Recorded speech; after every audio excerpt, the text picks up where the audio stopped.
Azamgarh Bharatiya Janata party द्वारा जिला अध्यक्ष आजमगढ़ सदर ध्रुव कुमार सिंह की अध्यक्षता में सिद्धार्थ स्थित होटल के सभागार में वक्फ सुधार जन जागरण अभियान के अंतर्गत अल्पसंख्यक प्रबुद्ध स्वांद कार्यक्रम संपन्न हुआ।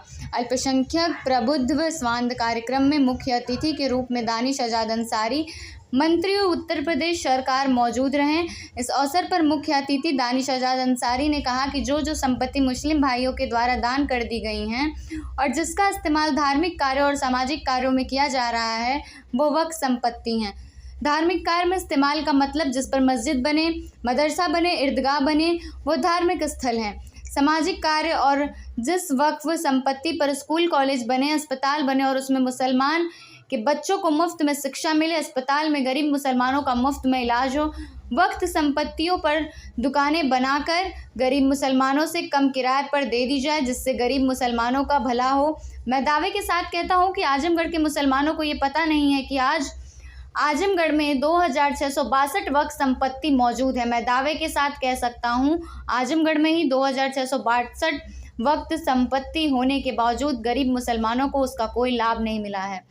एक भी स्कूल, कॉलेज, अस्पताल गरीब मुसलमानों के लिए भलाई के लिए वक्फ संपत्ति पर नहीं खुला है।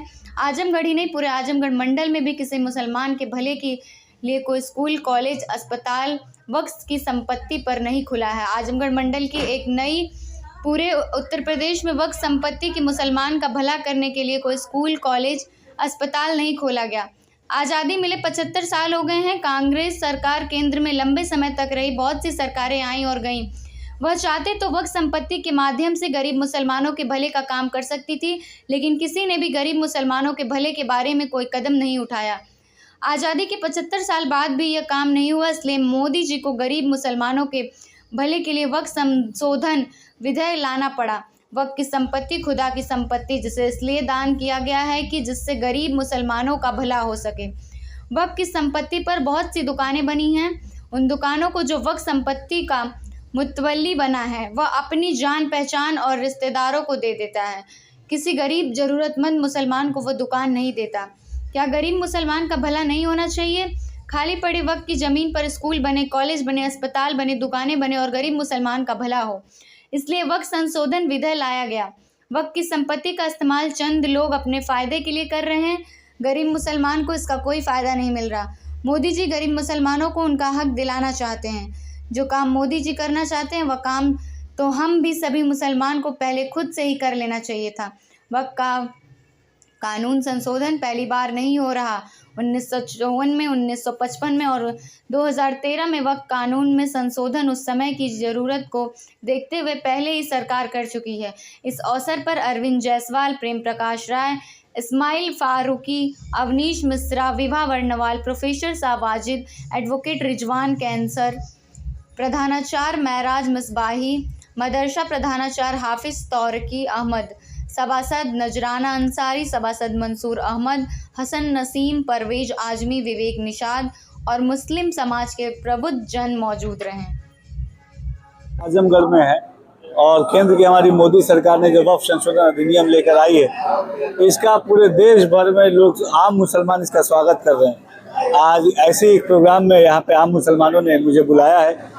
हम जनपद आजमगढ़ में मेरे साथ जिला अध्यक्ष ध्रुव सिंह जी हैं और हम सब जो हमारा मुस्लिम समाज है, मुस्लिम समाज के पास जो वक्फ की संपत्तियाँ हैं इसका इस्तेमाल मुस्लिम समाज के वेलफेयर के लिए होना चाहिए, उनके विकास के लिए होना चाहिए। ये हमारी मोदी सरकार की हमेशा सोच रही है और ये वक्फ संशोधन अधिनियम उसी सोच का नतीजा है।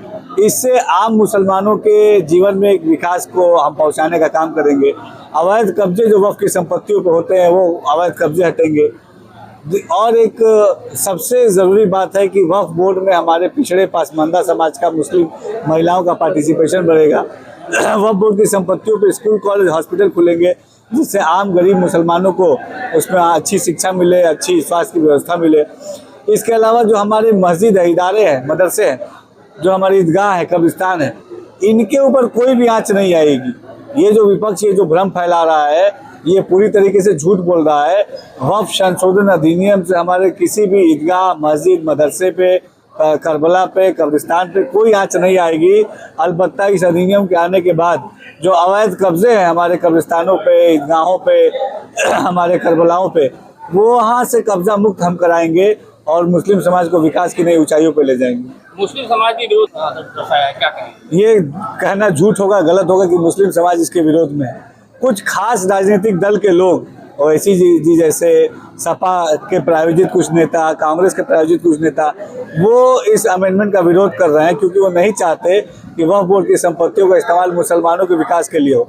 जो लाइट बंद करने की एक मुहिम जो इन्होंने चलाई थी पूरी तरीके से फेल साबित हुई। आपने देखा कि आम मुसलमानों ने इसका कोई सहयोग नहीं किया है। आम मुसलमान पूरी तरीके से मोदी जी के साथ।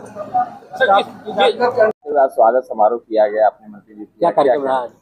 मेरा नाम परवेज आजमी है। वर्तमान में मैं प्रदेश कार्य समिति सदस्य हूं अल्पसंख्यक मोर्चे का, पूर्व जिला अध्यक्ष अल्पसंख्यक मोर्चा आजमगढ़। आज जो कार्यक्रम, जो अभियान हमारा चल रहा है,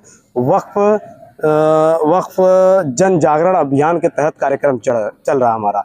उसी के तहत आज के हमारे कार्यक्रम के मुख्य अतिथि मंगलम मैरिज हॉल में, आज के कार्यक्रम के मुख्य अतिथि हमारे श्री दानिश सादात अंसारी जी, राज्य मंत्री उत्तर प्रदेश सरकार, उनका हम लोग भव्य तरीके से स्वागत किया गया। और आज का कार्यक्रम मुसलमानों को ये संदेश देना है कि वक्फ में जो संशोधन हुआ है वो मुसलमानों के हित में है, ना कि उनके खिलाफ है। आज का संदेश यही रहेगा हमारे माननीय मंत्री जी की तरफ से कि वक्फ में जो भी संशोधन हुआ है वो मुसलमानों के हित में है।